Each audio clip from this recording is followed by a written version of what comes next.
여러분 안녕하십니까, 진성호입니다. 문재인 정권은 행정부뿐만 아니라 이 사법부와 언론까지도 장악했다는 의혹을 받았습니다.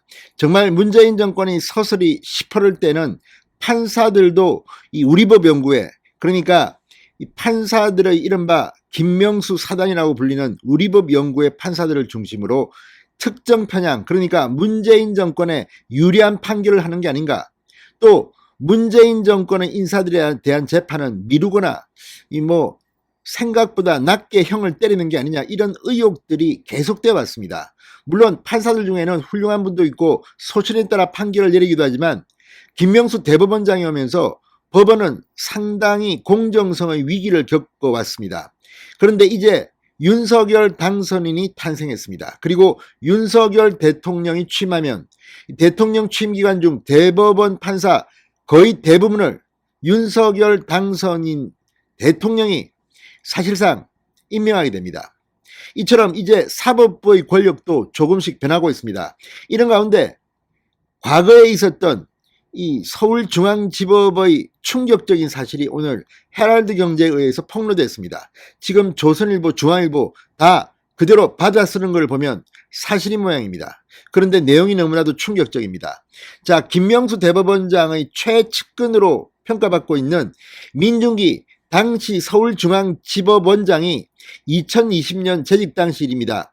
형사합의부 판사들을 불러 모아 이른바 판사 사찰 의혹과 관련해서 윤석열 당시 검찰총장을 비판하는 의견을 낼 것을 요구했던 사실이 확인됐다고 헤럴드 경제가 단독 보도했습니다. 정말 정치판에 몸을 담그려고 하는 걸까요? 그리고 이 최측근 법원장이 윤석열 비판을 요구한 대상자는 조국 정경심 재판부 판사도 끼어 있었습니다. 자, 여러분 김미리 판사 다 기억하시죠? 이런 사람들에게 이런 걸 요구했다는 겁니다. 자, 삼권 분립 국가에서는 조금 충격적인 사실입니다. 그리고 본인이 서울중앙지법원장이면 본인이 그런 생각이 있으면 혼자 개인 명의로 성명을 내든지 왜 다른 부장판사들을 부추기는지. 게다가 문제는 이게 윤석열 전 총장의 집행정지 신문기를 열기 불과 4일 전 일입니다. 게다가 민주당의 김남국 의원이 판사들이 움직여줘야 한다고 누군가와 통화했다는 의혹이 불거진 바로 다음날 전국에서 가장 큰 이 중앙지법원장이 개별재판부에 사실상 집단행동을 권한 게 아니냐는 그런 의심이 가고 있습니다. 지금 민중기 당시 서울중앙지법원장은 지금은 변호사입니다. 그렇지만 우리법연구회 그리고 김명수 대법원장의 최측근으로 분류된다고 합니다. 서울중앙지법원장은 대개 2년 하는데 이 사람은 3년이나 했습니다. 김명수 대법원장이 욕을 먹는 것은 이 편향성도 있지만 인사를 굉장히 불공정했다는 그런 의혹을 받고 있습니다. 자, 아무튼 이걸 보면 민중기 당시 서울중앙지법원장 이 행동이 사실이라면 언젠가 역사의 심판을 받게 되지 않을까요? 진성호의 융단 폭격 시작합니다. 민중기 전 서울중앙지법원장을 융단 폭격합니다. 방송에 앞서 아직 진성호 방송의 구독자가 아니신 분은 붉은색 구독 버튼 눌러주십시오. 더 좋은 방송으로 보답하겠습니다. 자, 헤럴드 경제에 따르면 민중기 당시 서울중앙지법원장은 2020년 11월 27일 소속 법원 형사합의부 부장판사들을 불러 모았다고 합니다. 그리고 이 같은 뜻. 자, 이 윤석열 검찰총장 시절의 판사 사찰 문건과 관련해서 집단 행동을 요구했다. 이런 의혹입니다.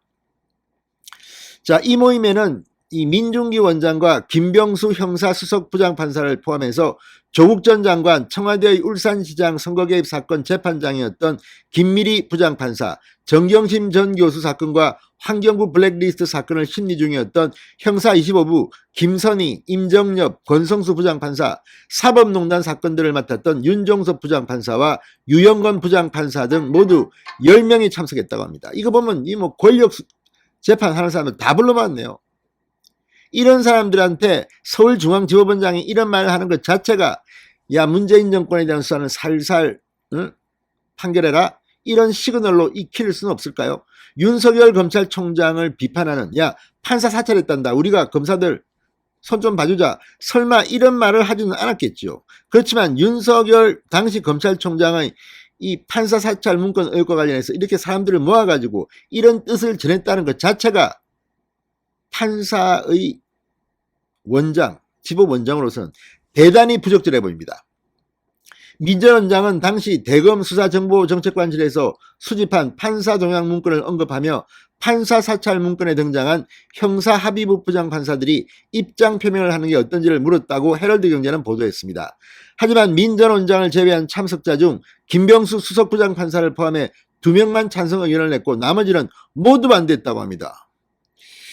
이후 김병수 형사수석은 반대 의견을 낸 판사들을 상대로 재차 설득에 나서기도 했다고 헤럴드 경제는 보도했습니다. 이게 좀 심각합니다. 이 자들이 도대체 판사냐 정치인이냐 이런 생각도 듭니다.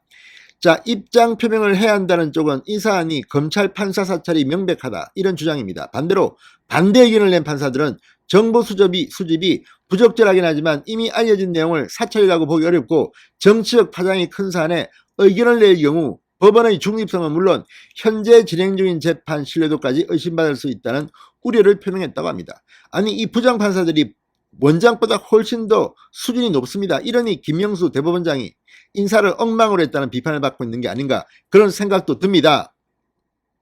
특히 이날은 서울행정법원이 윤석열 검찰총장의 직무배제 효력을 정지할지를 심리하는 집행정지 신문기일을 3일 뒤인 30일로 지정한 날이었습니다. 관련 사건 판단을 두고 중앙지법 형사합의부장들이 단체로 의견을 낼 경우 법원의 신뢰도는 추락할 것입니다. 이거 다 알고 한 거 아닙니까? 추미애 당시 법무부 장관 2020년 11월 24일 헌정사상 처음으로 현직 검찰총장의 직무배제를 명령했습니다. 재판부 동향을 불법으로 파악했다는 내용도 사유로 삼았습니다. 그중 하나입니다. 이런 가운데 서울중앙지법원장 가장 큰 규모의 법원 책임자가 이렇게 부장판사들을 모아놓고 이런 행위를 했다면 이건 정말 부적절합니다. 자, 국민의힘은 2020년 12월 초 김남국 의원이 누군가와 전화통화를 하면서 판사들이 움직여줘야 한다거나 여론전을 벼려야 한다, 섭외 좀 해달라고 말하는 장면을 목격했다고 주장한 바 있습니다. 국민의힘이 이 문제를 공론화하자 김 의원은 통화 상대방은 판사나 검사, 변호사가 아니었다고 주장했습니다. 그렇지만 누구와 이야기했는지는 밝히지 않았습니다. 자, 아무튼 이 시점은 2020년 11월 26일 오후 7시께였고 김남국 의원과 통화했다는 다음날 민 전 원장이 형사합의부 부장판사들을 불러 모아 이 같은 집단행동을 권유했다면 의혹을 살 수밖에 없지 않습니까? 자, 한편 이 헤럴드 경제가 이런 모임을 왜 소집했는지를 듣기 위해 수차례 전화연락을 했지만 민 전 원장은 통화에 응하지 않고 다만 문자 메시지를 통해 여러 의견을 들었고 입장 표명을 요구한 적은 없는 것으로 기억한다. 당시 현안에 관해 당사자인 형사부 부장들의 의견을 들어본 것으로 기억한다.